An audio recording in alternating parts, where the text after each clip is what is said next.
Good morning. Yesterday we started chapter 15, learning about the death of Jesus. We talked about Jesus' passion and the images of Jesus' suffering and death with the Paschal Lamb. Today we're going to finish the images of Jesus' suffering and death, talking about the suffering servant and how Jesus frees us from death. We are not going to be doing a quiz on chapter 15. We are just going to be doing the reading guide. Tomorrow is an art day, and we just have a couple more chapters we need to get through before the end of the year. So we're not going to be doing the quizzes, but we are doing the reading guides to make sure we're learning what we should be learning. So to start with the suffering servant section, let's go to page 167. Page 167.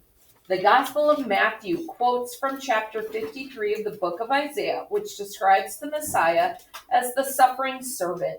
See Matthew chapter 8, verse 17. In one verse from Isaiah, we read, "My devoted servant with whom I am pleased will bear the punishment of many, and for his sake I will forgive them." Chapter 53, verse 11. Many of Isaiah's details of the Messiah's suffering actually happened to Christ. Sometimes we wonder why innocent people suffer. Why does God allow children to die from hunger or disease? Why do terrible wars that take the lives of innocent people happen? We cannot understand the mysterious ways in which God is at work in the world, but we know that sometimes good results come from suffering. We also know that God leaves us free to love, and that sometimes people can misuse freedom to hurt others. Even from this evil, God can bring about good. Still, innocent suffering is hard to accept. Jesus shows us through his totally undeserved suffering that God understands and feels our pain. He teaches us that our pain can be offered to God as a pleasing sacrifice and prayer. We can unite our sufferings and all our efforts to do good with the sufferings and good deeds of Christ. In a way we cannot fully understand, they will help Christ's saving and healing action in the world. So from there you should get three things that Jesus shows us through his total undeserved suffering. So you should have those three things.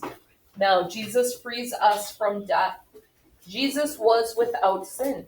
Unlike other human beings, he did not have to experience human suffering and death. He accepted these things to save us from spiritual death.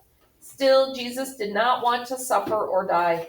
In the Garden of Gethsemane, he prayed that he might avoid suffering and death, but he wanted to do the Father's will. See Matthew chapter 26, verse 39. Jesus teaches us to overcome our fear of sacrificing ourselves for God and others.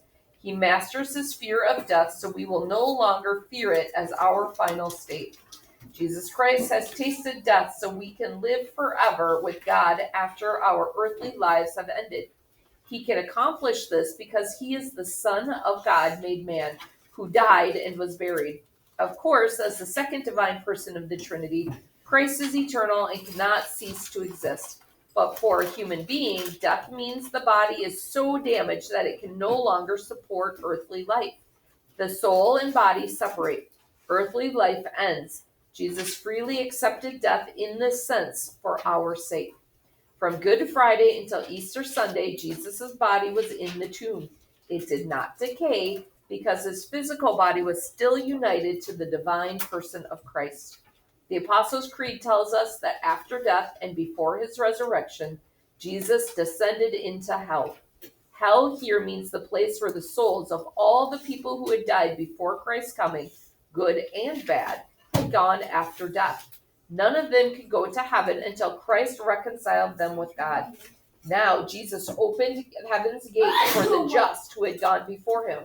Christ led their way to heaven when he was raised from the dead on Easter Sunday. So when he goes down to hell, that was just like the holding area for every person who had died before him.